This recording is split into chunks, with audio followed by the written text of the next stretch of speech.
Hai teman-teman, kali ini kita akan membahas materi tentang pengembangan, pelatihan, dan pembinaan. Materi ini disusun oleh kelompok 5 yang beranggotakan Tri Nilam Cahya Mulyani, Lita Wahyu Triana, Adrian Ramadan, Nurul Hanifah, Muhammad Ilham, dan Ena Meita.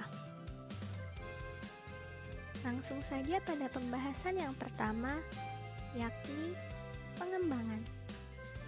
Pengembangan merupakan usaha untuk meningkatkan kemampuan teknis, teoritis, konseptual, dan moral karyawan sesuai dengan kebutuhan pekerjaan atau jabatan melalui pendidikan dan latihan. Tujuan dari pengembangan sumber daya manusia itu sendiri antara lain meningkatkan produktivitas, meningkatkan mutu tenaga kerja, meningkatkan ketepatan dalam perencanaan sumber daya manusia, meningkatkan semangat kerja, yakni suatu rangkaian reaksi positif dapat dihasilkan dari program pelatihan perusahaan yang direncanakan dengan baik, menarik dan menahan tenaga kerja yang baik, menjaga kesehatan dan kesempatan kerja, dan yang terakhir, menunjang pertumbuhan pribadi atau personal growth. Pembahasan selanjutnya adalah tentang pelatihan.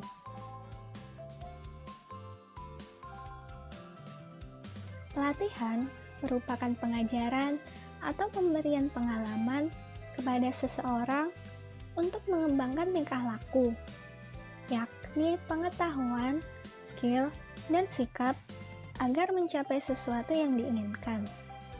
Pelatihan bagi karyawan merupakan sebuah proses yang mengajarkan pengetahuan dan keahlian tertentu serta sikap agar karyawan semakin terampil dan mampu melaksanakan tanggung jawabnya dengan semakin baik atau sesuai dengan standar. Tujuan dari pelatihan sumber daya manusia diantaranya adalah 1. Memutakhirkan keahlian seorang individu sejalan dengan perubahan teknologi. 2. Melalui pelatihan, pelatih atau trainer memastikan bahwa setiap individu dapat secara efektif menggunakan teknologi-teknologi baru. 3. Mengurangi waktu belajar seorang individu baru untuk menjadi kompeten dalam pekerjaan. 4. Membantu memecahkan persoalan operasional. Dan yang terakhir, 5. Mengorientasikan setiap individu terhadap organisasi.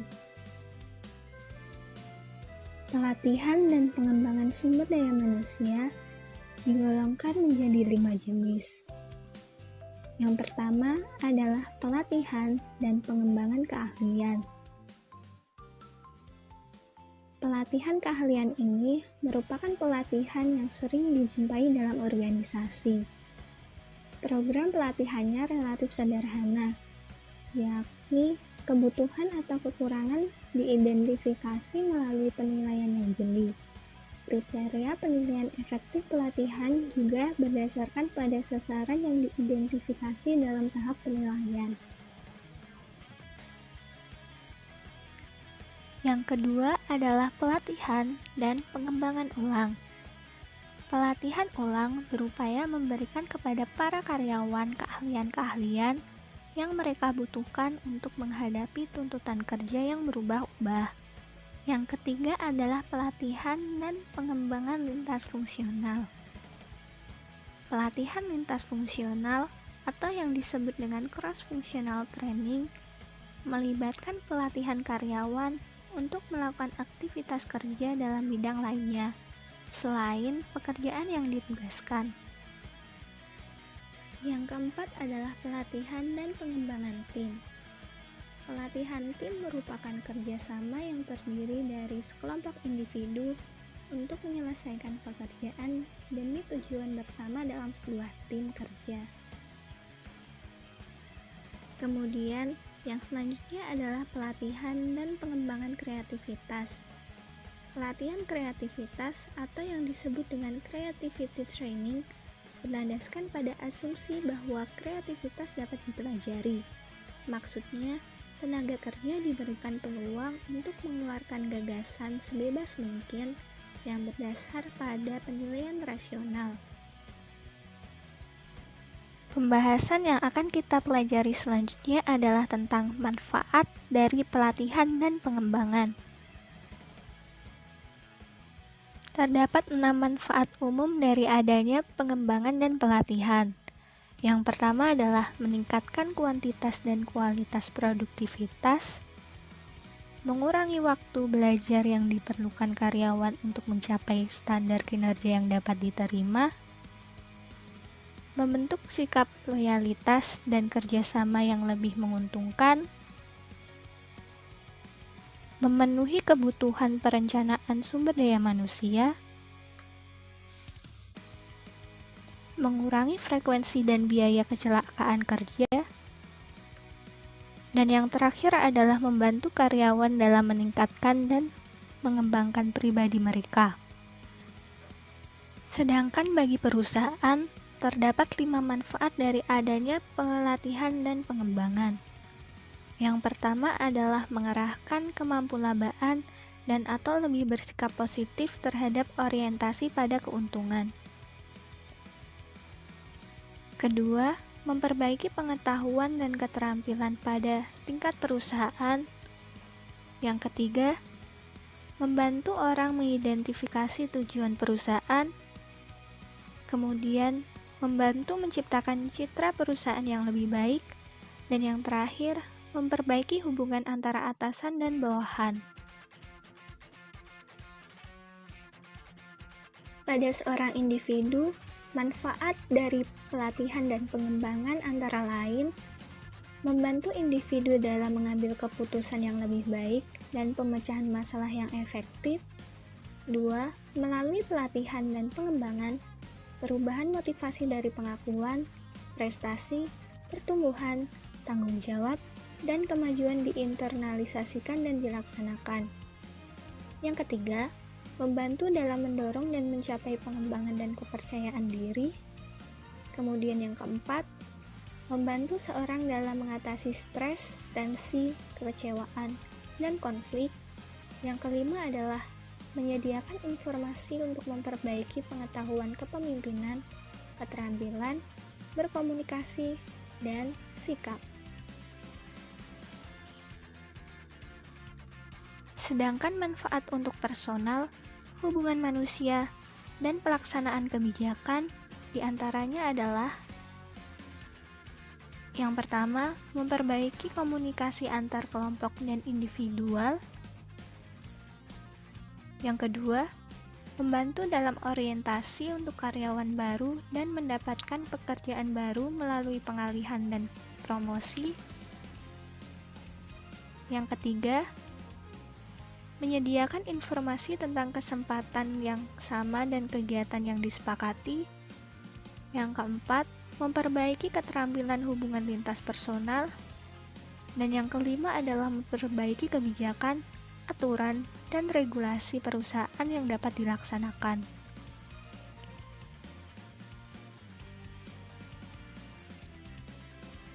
Dalam menjalankan pelatihan dan pengembangan, terdapat 3 tahap yang harus dia lakukan.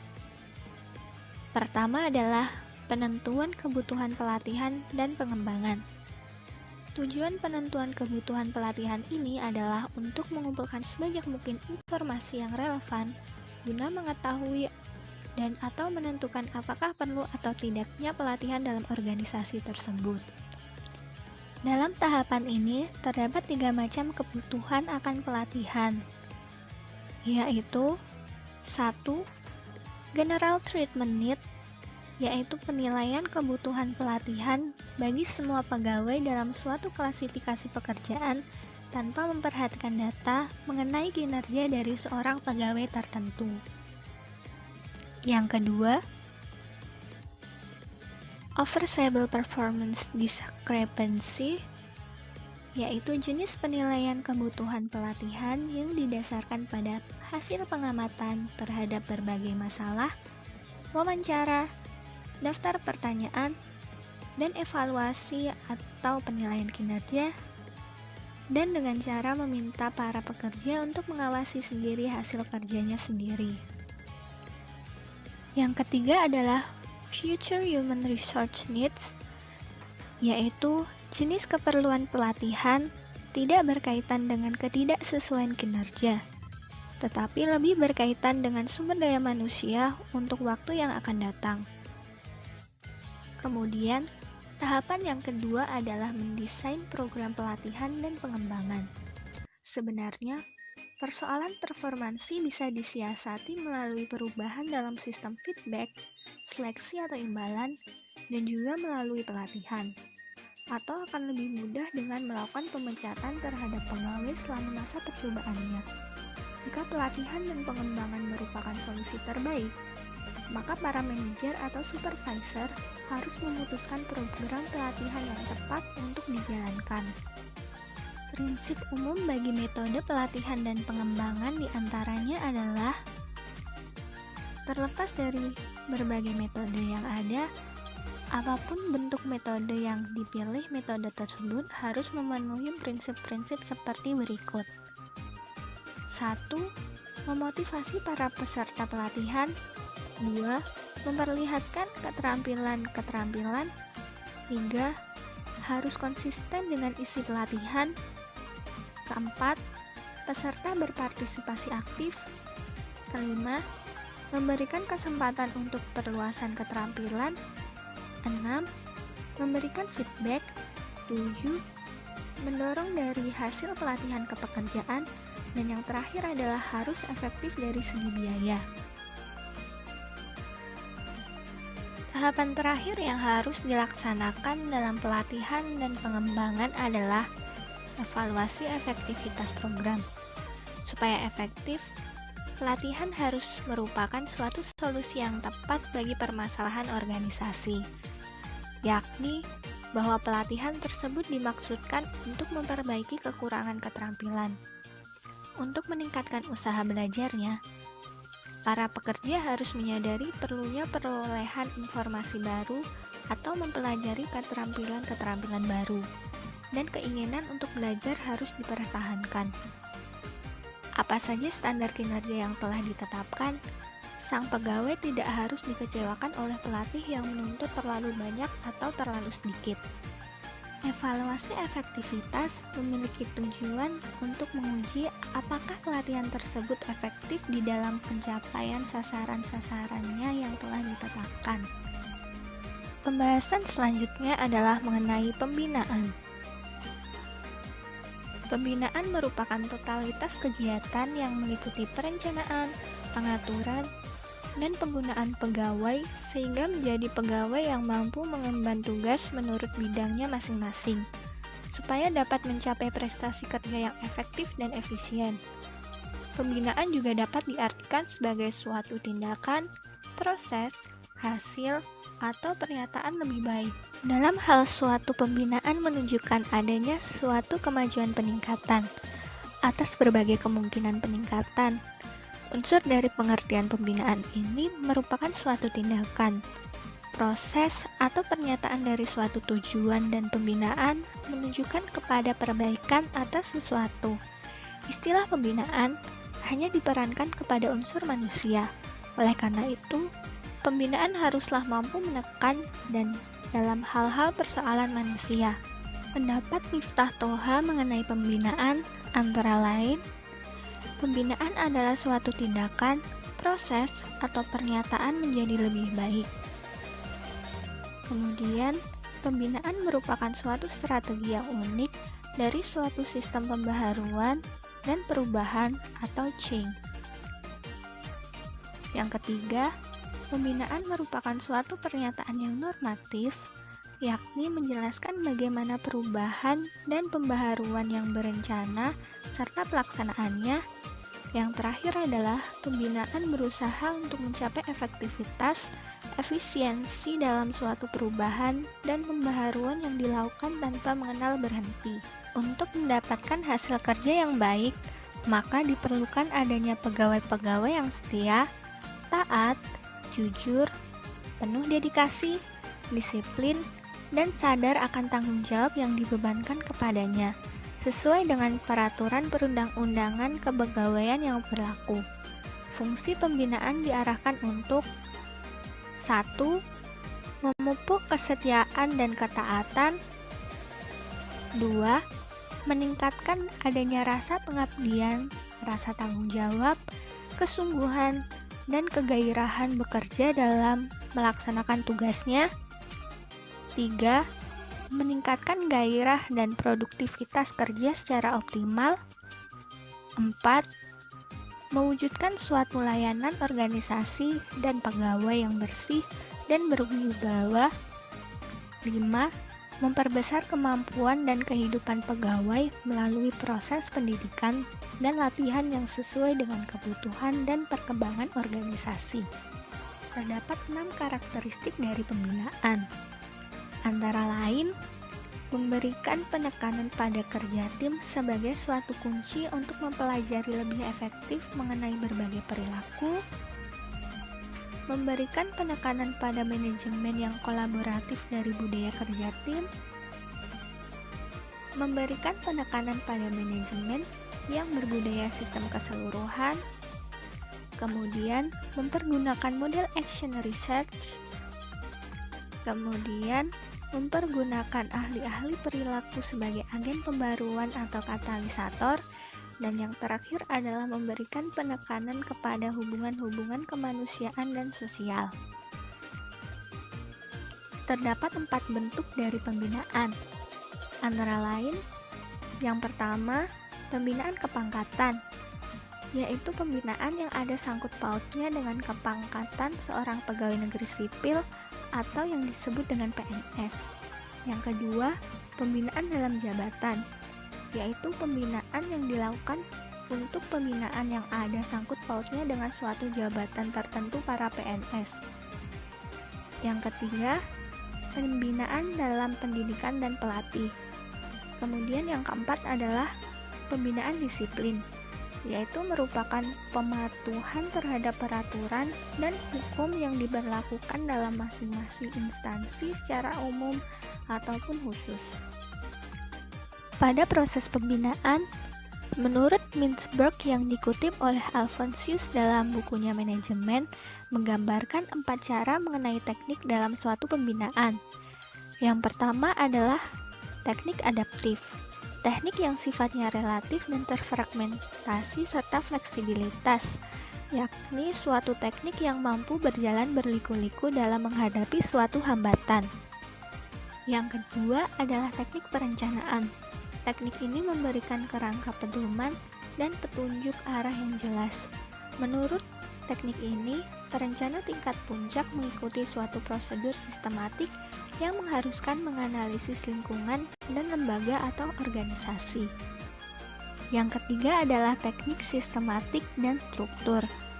Teknik yang berdasarkan pilihan yang rasional mengenai peluang dan ancaman yang terdapat di dalam lingkungan dan yang disusun begitu rupa supaya sesuai dengan misi dan kemampuan lembaga atau organisasi. Dan yang terakhir atau yang keempat adalah teknik inkrementalisme. Teknik ini merupakan suatu teknik perencanaan yang mempunyai gagasan yang jelas mengenai tujuan lembaga atau organisasi dan secara informal menggerakkan lembaga atau organisasi ke arah yang diinginkan. Dengan teknik ini, paling sesuai dengan situasi tertentu untuk mendorong lembaga atau organisasi secara tahap demi tahap menuju sasarannya. Pembahasan selanjutnya adalah mengenai strategi pembinaan. Menurut Robert H. Hayes yang dikutip oleh Alfonsius Sirait dalam bukunya Manajemen, mengidentifikasikan 5 ciri utama dari strategi pembinaan atau yang disebut dengan direktif strategi, yaitu 1. Luasan waktu atau time horizon. Strategi dipergunakan untuk menggambarkan kegiatan yang meliputi waktu yang jauh ke depan, yaitu waktu yang diperlukan untuk melaksanakan kegiatan tersebut dan juga waktu yang diperlukan untuk mengamati dampaknya. Yang kedua adalah dampak atau impact. Dengan mengikuti suatu strategi tertentu, dampak akhirnya akan sangat berarti. Yang ketiga, upaya pemusatan atau concentration of effort. Sebuah strategi yang efektif mengharuskan pusat kegiatan, upaya, atau perhatian terhadap rentang sasaran yang sempit. Keempat adalah pola keputusan atau pattern decision. Keputusan-keputusan harus saling menunjang, artinya mengikuti suatu pola yang konsisten. Dan yang terakhir adalah peresapan. Suatu strategi mencakup spektrum kegiatan yang luas, mulai dari proses alokasi sumber daya sampai dengan kegiatan dalam pelaksanaannya. Itulah materi mengenai pengembangan, pelatihan, dan pembinaan. Semoga materi tersebut dapat diterima dan dipahami oleh teman-teman. Terima kasih atas perhatiannya, dan sampai jumpa.